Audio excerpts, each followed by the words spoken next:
Let's get right into it. Number 9. The tip of the tongue phenomenon.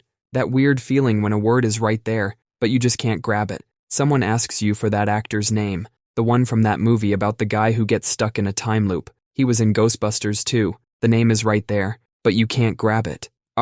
Then 3 hours later, while you're in the shower, your brain screams Bill Murray. This is called the tip of the tongue phenomenon, and scientists still can't fully explain it. When you're in this state, your brain actually knows the word. You haven't forgotten it completely. You can remember all sorts of details about it. You might know it starts with a B, or has 2 syllables, or rhymes with pill. Your brain is basically playing the world's most frustrating game of charades with itself. Scientists have found that the more you try to force yourself to remember the word, the harder it becomes to find it. It's like when you're looking for your phone while talking on it. Scientists think it might have something to do with a glitch in how our brains store words. Your brain keeps the meaning of words in one place and the sound of words in another. Usually, these 2 parts work together perfectly, but sometimes, for reasons we still don't understand, the connection breaks. It's like your brain is a huge office building, and the meaning is stuck in the elevator while the sound is waiting in the lobby. They know they're supposed to meet, but they just can't get to each other.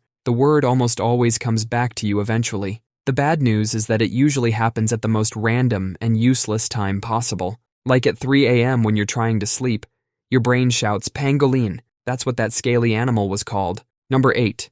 The body's invisible map. Imagine you're lying in bed, scrolling through your phone in the dark. Suddenly you get an itch on your nose. Without even thinking about it, your hand finds your nose perfectly, even though you can't see it. Your brain knew exactly where your nose was in the pitch dark. This is proprioception, your body's invisible GPS system, a detailed 3D map of your entire body in your brain, constantly updating in real time. And science is still completely in the dark about how it works.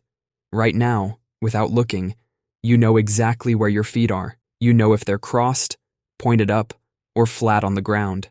Millions of tiny sensors all over your body are constantly sending updates to your brain. Your brain processes all this information without you even thinking about it. When this system goes wrong, things get really interesting. There are people who've lost this ability due to certain medical conditions. Imagine having to watch your feet while walking, or needing to stare at your hand to pick up a cup. That's their reality.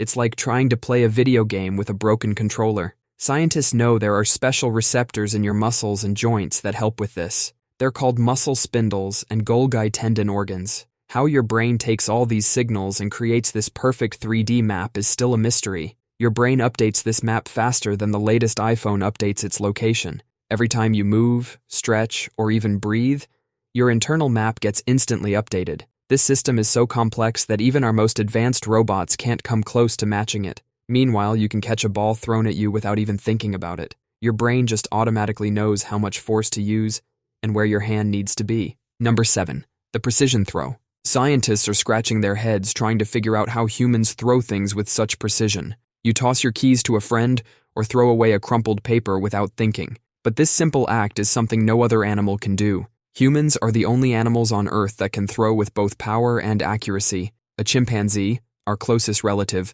throws about as well as a drunk guy at a carnival game, but you can nail a target from 30 feet away without even thinking about it. Your shoulder acts like a biological catapult. When you throw something, your shoulder stores energy like a stretched rubber band. Then it releases that energy in a fraction of a second, moving faster than your muscles should physically be able to move. Your arm rotates at an incredible speed, so fast that if you could keep spinning, you'd look like a human helicopter. Scientists still can't explain how your brain coordinates all this. Your body has to time everything perfectly, down to the millisecond.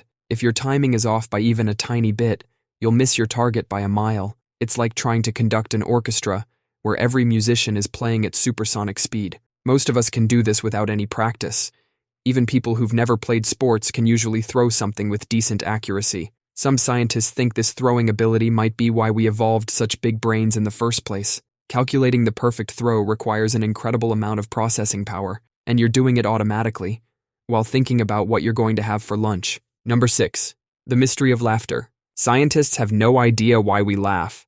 They know how we laugh. Your diaphragm spasms, shooting out these weird ha-ha sounds. But why we evolved to make these bizarre noises when we're happy is the real mystery. You can watch the funniest recorded video alone and barely crack a smile. But put you in a room with other people watching the same video, and suddenly you're all cackling like hyenas. Laughter is contagious. Scientists think laughter evolved as a way to bond large groups together. Other primates bond by grooming each other, but humans started living in groups too big for everyone to groom each other. So instead of picking bugs off each other all day, we developed this weird habit of making rhythmic noises together.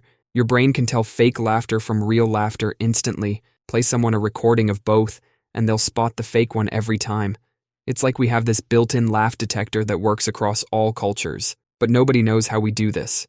Try it right now. Force yourself to laugh. It feels weird and fake. Real laughter is completely involuntary. It's like your body has this secret laugh button that only your unconscious mind can press. And humans aren't the only ones who laugh. Scientists spent time tickling rats and recorded their ultrasonic giggles. Number 5. The mandatory shutdown. Every night you press your own off button for 8 hours.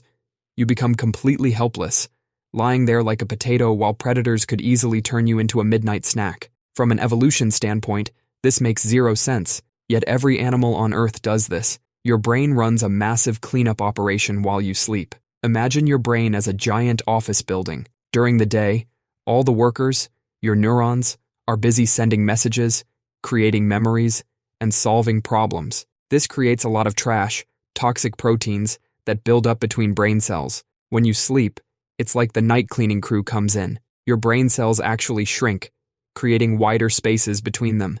This allows cerebrospinal fluid, your brain's cleaning solution, to flush through and wash away all the garbage. It's like your brain's very own car wash, but it only works when you're offline. If you stay awake too long, these toxic proteins start building up.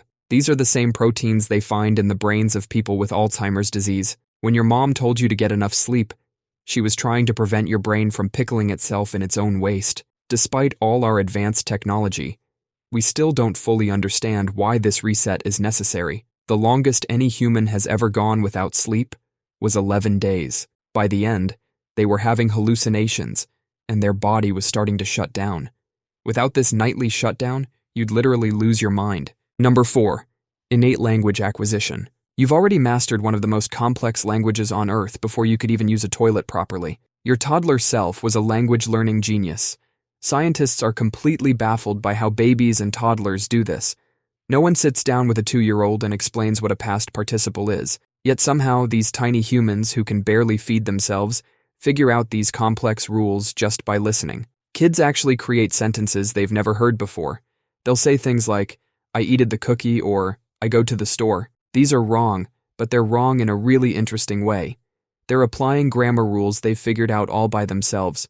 No one taught them to add ed for past tense. They just somehow know there should be a rule for talking about things that already happened. Scientists call this the poverty of stimulus problem. How do kids learn so much from such limited input? It's like giving someone a few pieces of a million-piece puzzle and watching them somehow figure out the whole picture. The leading theory is that we're born with something called universal grammar hardwired into our brains, but no one can find it.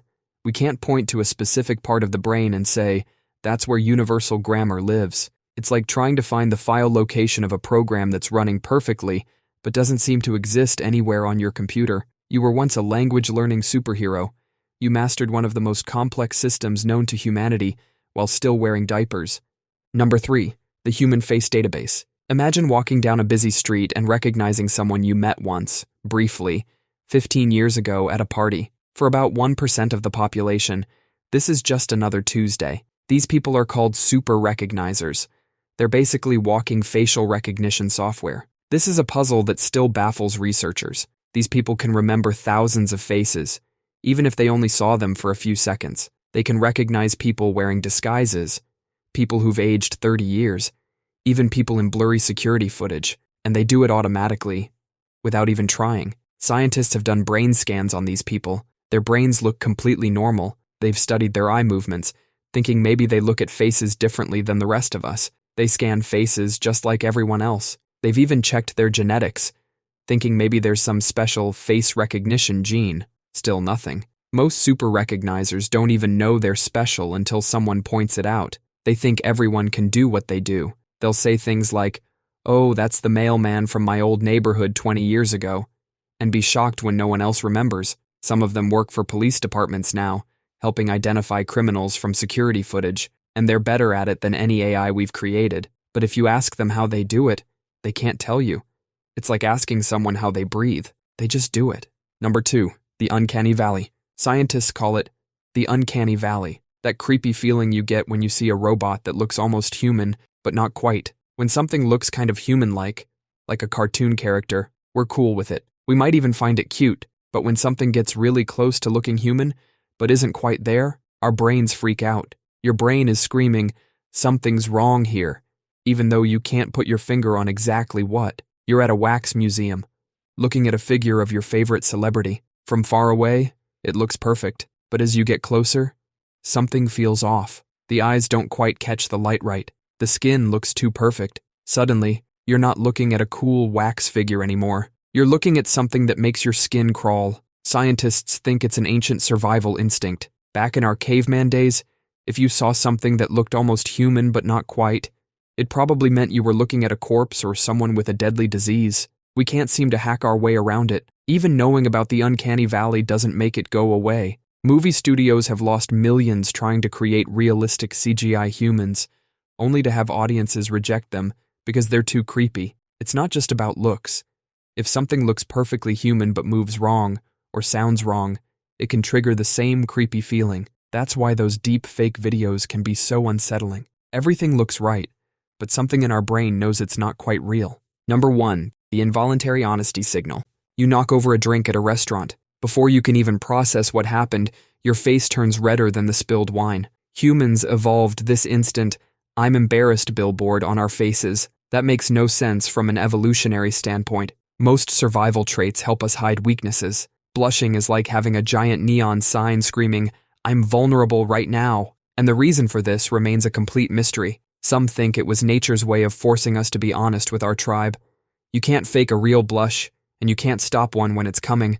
It's like a built-in lie detector everyone can see. A caveman steals berries from the tribe. When confronted, his instant red face rats him out immediately. Studies show that people who blush are actually seen as more trustworthy and likable. It's a superpower that makes people forgive you. Some scientists think blushing evolved before complex language. It was a prehistoric emoji, a way to say, "I'm sorry," without words. Gorillas don't turn red after tripping in front of their crush. Only humans do. It's your body betraying your emotions in 4K, broadcast live on your face. Next time you blush, remember even scientists don't know why you're doing it. It's one of humanity's oldest and most mysterious social signals. That's all for today. I'll be making similar videos in the future. Subscribe to see them.